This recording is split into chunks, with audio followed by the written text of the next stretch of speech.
ایک زمانے کی بات ہے کہ ایک عظیم الشان سلطنت کا بادشاہ اپنی سلطنت کے غلاموں کے بازار میں چہل قدمی کر رہا تھا۔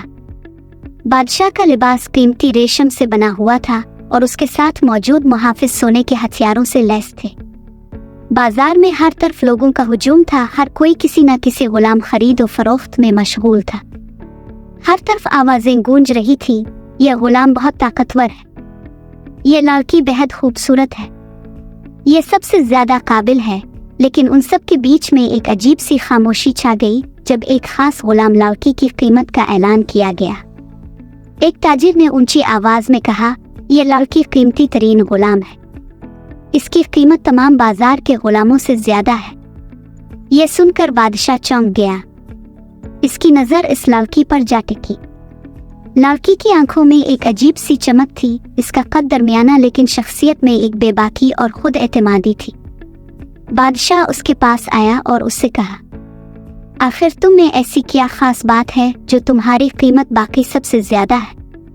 لڑکی نے نڈر اور پر اعتماد لہجے میں کہا، بادشاہ سلامت، میری قیمت میری ذہانت اور عقل مندی کی وجہ سے زیادہ ہے۔ بادشاہ اس کے اعتماد سے حیران ہوا، لیکن وہ اس کی آزمائش کرنا چاہتا تھا۔ اس نے ہجوم کی طرف دیکھتے ہوئے اعلان کیا، اگر یہ لڑکی واقعی اتنی ذہین ہے تو میں اس سے کچھ سوالات کروں گا۔ اگر اس نے میرے سوالات کے درست جواب دیے تو یہ آزاد ہو جائے گی، لیکن اگر نہ دے سکی تو اسے سزا دی جائے گی۔ لوگوں کا ہجوم خاموشی سے یہ سن رہا تھا۔ ہر شخص جاننا چاہتا تھا کہ لڑکی اپنے دعوے پر پورا اترے گی یا نہیں۔ بادشاہ نے اپنا پہلا سوال کیا، سب سے قیمتی لباس کون سا ہے؟ لڑکی نے ایک لمحہ ضائع کیے بغیر کہا، سب سے قیمتی لباس وہ ہے جو کسی غریب کے پاس ہو، وہ لباس جسے وہ سردی گرمی عید تہوار سب میں پہنتا ہو، کیونکہ اس کے پاس اور کوئی لباس نہیں ہوتا، اس کے لیے وہی لباس سب سے قیمتی ہوتا ہے۔ بادشاہ نے تھوڑی دیر کے لیے سوچا اور پھر دوسرا سوال کیا، سب سے بہترین خوشبو کون سی ہے؟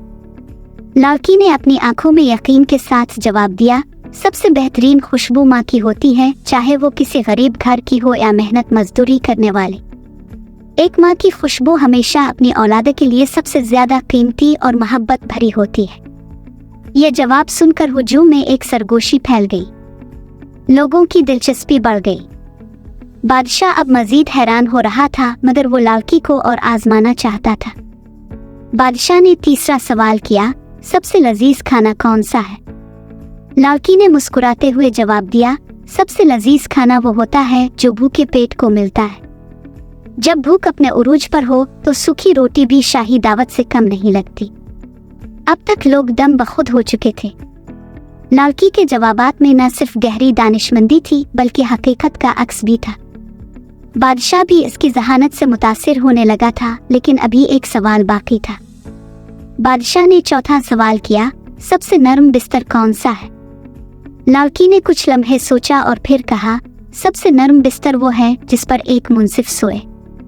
وہ شخص جو انصاف کرتا ہے، اسے دنیا کے کسی بھی بستر پر سکون ملتا ہے، لیکن ظالم کو چاہے کتنا ہی قیمتی اور نرم بستر دیا جائے، وہ سکون کی نیند نہیں سو سکتا۔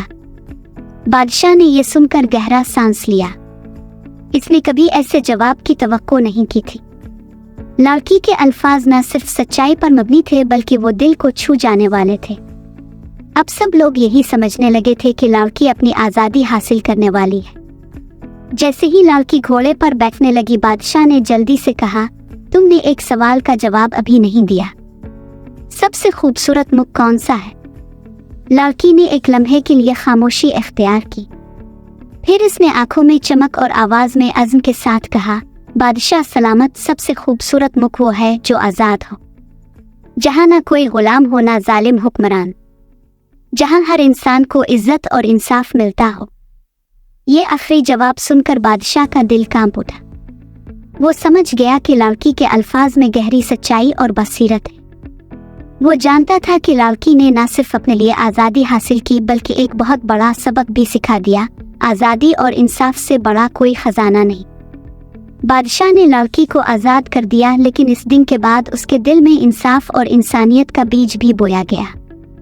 سبق یہ کہانی ہمیں سکھاتی ہے کہ ذہانت، خود اعتمادی اور سچائی انسان کو نہ صرف کامیاب بناتی ہیں بلکہ دوسروں کے دلوں میں بھی جگہ بنا دیتی ہے۔